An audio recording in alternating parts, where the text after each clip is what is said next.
Hello, Vlogmas Day 3, which I kind of want to acknowledge that I'm still doing this. I'm quite impressed with myself. It's almost impressive, okay? This whole filming YouTube videos thing still feels really weird to me. As part of my redirection of my channel to make it more bookish and trying to become a part of the booktuber space, I thought I would do my November reading wrap-up. I've made a few of these monthly wrap-ups over on TikTok, but if you're not familiar, essentially I'm just going to talk about all the books that I read over the month of November. This year I have read more than I've probably ever read in any year previously. I definitely read the most since I've started tracking it, but this month I've not been able to read as much, mostly because I've been doing NaNoWriMo. It's an abbreviation of National Novel Writing Month, which is an online challenge to write 50,000 words in 30 days, which I've been doing, but most of my writing seems to be between 11 PM and 2 AM. That's my writing window, which also happens to be my reading window, so there has been less reading. But even saying that, I still managed to read 4 books this month, which was my goal for the year, really. Let's get started. The first book I finished was actually one that I put on my October reading list, but then didn't quite finish in time, so I finished it just at the beginning of November. But I'd put it onto my November reading list, so it still counts, and that's Legendborn by Tracey Deonn. It's quite chunky, but I listened to this predominantly as an audiobook. Then I started co-reading it as I got towards the end. I rated this 3 stars. I didn't really get the hype, but I think that's predominantly because it's written in a YA style, and I'm getting to the point where I am quite far removed from being a teenager, so I can't empathise with teenage characters in the same way. The world building was relatively good. Personally, I thought it was a little bit overcomplicated, and especially as I was listening to a lot of it, I felt like I was really struggling to take some of it in, and quite a lot of it was quite difficult to comprehend.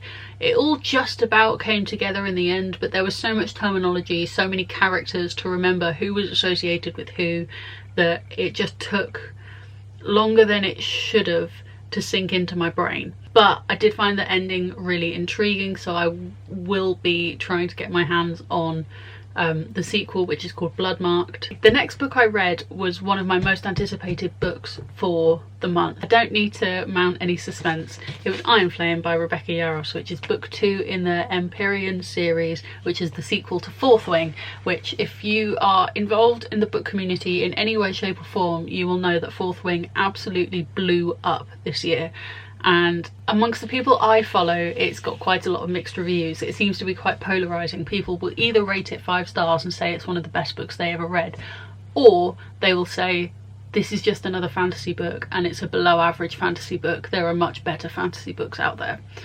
And ironically, I fall somewhere in the middle, because I thought with Fourth Wing, I rated it 5 stars, but that's mostly because I don't do like 0.25, 0.5 ratings. I think if I did, I probably would have rated it 4.25, just because, again, it took me quite a long time to read. I think for 500 pages it took me 8 days to read it, and with how much I was really trying to binge it, I felt like I should have been reading it quicker. The whole reason I read it is because my husband read it and he was obsessed and he was desperate for me to read it, so I tried to read it as quickly as I could, and then once I'd read it, we both pre-ordered the sequel. The thing with Iron Flame is that I rated it 4 stars, and it's for much the same reasons that I should have rated Fourth Wing 4.25. The reason I didn't rate Fourth Wing 4 stars is because I thought the world building was so immersive and so believable, and I thought the setting of Basquiat as a college was so immersive, and I honestly felt like I could go there. Do you know what I mean? The way, the kind of lore of the dragons and all of the politics of the kind of fantasy world, I thought were really well created, but I don't think the writing was actually that good. Some of the dialogue was really, really cringy. Some of the things Violet said and the things Violet thought were like, you know, when an adult tries to use terminology of the teenagers. It felt a bit like that. And I also thought it was too long. There's a reason it took me so much longer to finish it than I thought. And Iron Flame was much the same. The first half of this book felt like I was never going to finish it. It took me so long. This book is over 600 pages and it took me, I think, 12 days to finish. I cleared my schedule to be able to binge read this in a day, maybe two, and it took me nearly 2 weeks, which is another part of the reason that I didn't read as much as I wanted to this month. The first half was so slow. After the halfway mark, things started to pick up. The pacing felt a bit more normal. It felt a bit more medium paced rather than being super slow, and the plot started to really kick in and things started to take turns and twists, and it was good. It was really good. But in the same vein as Fourth Wing, I really liked, you know, the kind of world building and the story, and some of the characters, actually most of the peripheral characters I really liked. The main two protagonists just felt a little bit, I don't know, they just felt a little bit like stereotypes, like they weren't really their own characters anymore. And again, some of the dialogue was really cringy. I don't think the writing was done particularly well. There was a lot of talk about how this book was completely rushed, because I think Fourth Wing came out in May 2023 and this came out November 7th 2023. So to get from book 1 to book 2 in 6 months is huge. For a 600-page book, it's really fast, and there was a lot of issues with production and printing. I know some people received copies of the book where the foiling on the spine was like diagonal and went over the cover, like it was really badly printed. But even in the ebook there was some formatting errors where paragraphs weren't split in the right place, and there was some typos. It's a really conflicting one because I do really enjoy the story and I actually think it would probably make a really good film, but like, you know, it needs a good screenwriter. But you know what, I still rated it 4 stars. I still had a good time. I will absolutely read book 3 when that comes out, inevitably in another 6 months. But these ratings are personal. That's the whole point. I should probably be doing like book summaries and stuff, but I find those really boring to listen to and I'm really bad at them. The next book I read was Cleat by Meryl Wilsner.